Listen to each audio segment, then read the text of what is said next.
Let's have a ball.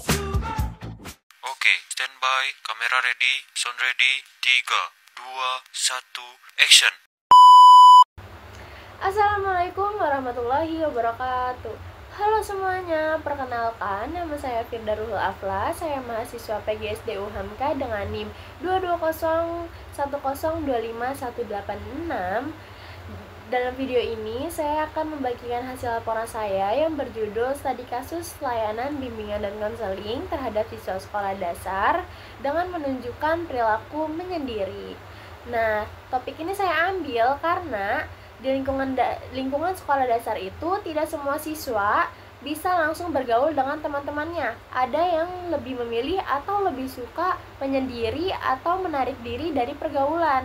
Nah, hal seperti ini itu perlu kita pahamin dan perlu kita tanganin dengan baik.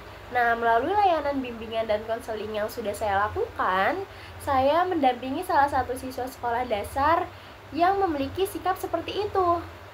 Nah, dalam video ini saya akan menjelaskan nih prosesnya, mulai dari di mana layanan itu saya lakukan, kemudian alat dan teknik yang saya pakai, sampai pada solusi dan hasil yang didapat setelah layanan diberikan.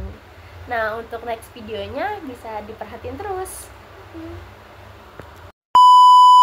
Hasil studi kasus layanan bimbingan konseling yang saya lakukan, di mana saya melakukan layanan bimbingan konseling ini, saya melakukannya itu di SD Norakas 03 Jakarta Utara, tepatnya pada siswa kelas 4B, yang dimana dia ini menunjukkan perilaku menyendirinya di lingkungan sekolah. Kemudian yang kedua, apa yang perlu saya pahami pada siswa tersebut. Nah, hal yang perlu saya pahami ini adalah kondisi sosial emosional si siswa tersebut dengan alasan dibalik perilaku menyendiri si siswa itu. Serta bagaimana nih perasaan si siswa ini itu saat berada di kelas atau bahkan saat berinteraksi dengan teman sebayanya. Nah, saya juga perlu memahami nih apakah ada pengalaman tidak menyenangkan yang mempengaruhi perilaku tersebut atau enggak. Yang ketiga ini, bagaimana saya memahami masalah peserta didik tersebut.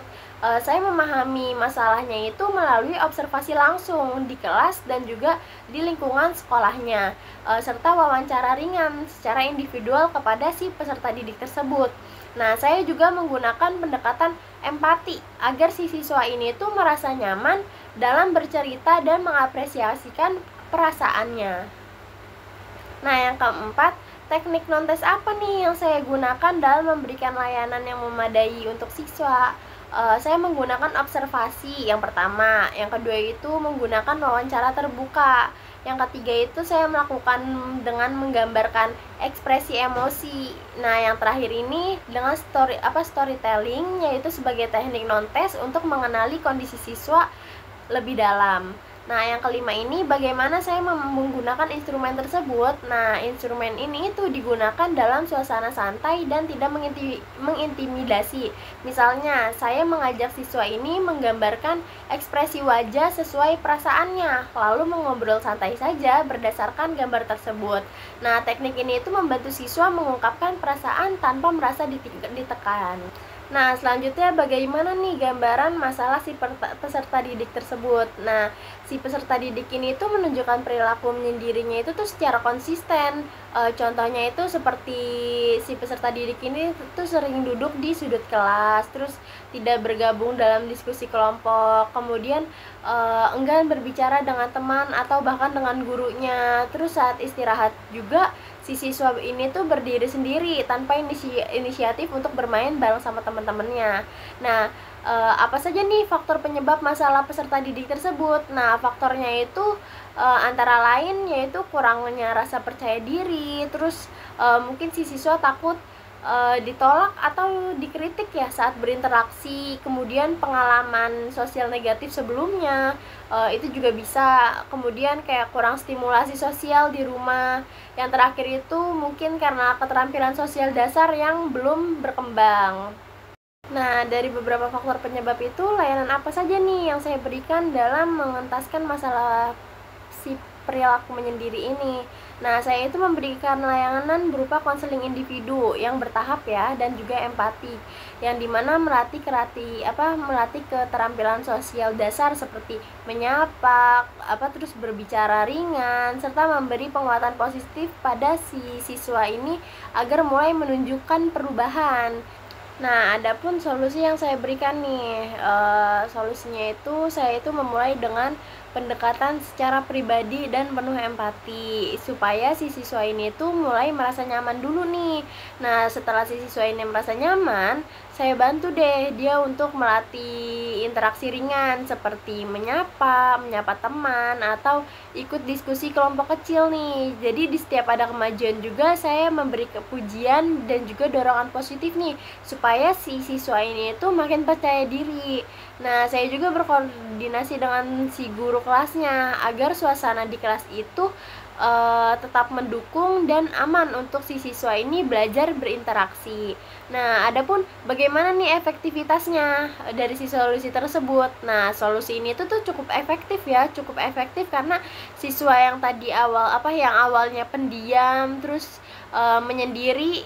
Nah, siswa ini tuh mulai menunjukkan perubahan nih.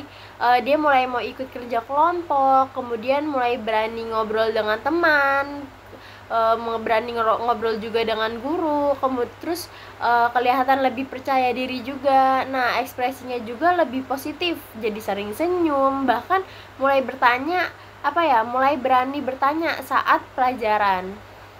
Adapun saran saya sebaiknya guru itu menciptakan lingkungan kelas ini yang aman dan juga ramah untuk semua kalangan siswa. Nah, si guru dan orang tua ini juga sebaiknya terlibat aktif, saling komunikasi dan juga kerjasama. Jadi di kelas ini tuh bisa disediakan nih aktivitas kolaboratif yang ringan agar si siswa ini tuh bisa belajar bersosialisasi tanpa tertekan. Nah, evaluasinya juga perlu dilakukan secara berkala untuk melihat nih perkembangan sosial dari masing-masing siswa. Nah, siapa yang saya rekomendasikan? Yang saya rekomendasikan itu tentunya guru kelas, guru BK, dan juga orang tua, karena ketiga ini itu sangat penting, sangat punya peran penting dalam mendampingi si siswa baik di sekolah maupun di rumah agar proses penanganannya itu juga bisa berjalan lebih maksimal dan juga berkelanjutan. Nah, itulah penjelasan dari saya mengenai laporan studi kasus layanan bimbingan konseling terhadap siswa sekolah dasar yang menunjukkan perilaku menyendiri.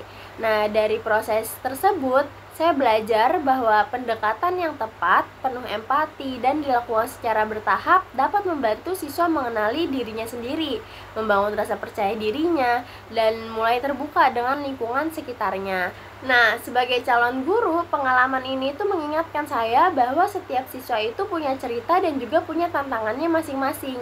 Nah, peran kita ini adalah sebagai pendamping, bukan hanya mengajar secara akademik, tapi juga memberikan ruang aman bagi tumbuh kembang sosial dan emosionalnya si para peserta didik kita ini.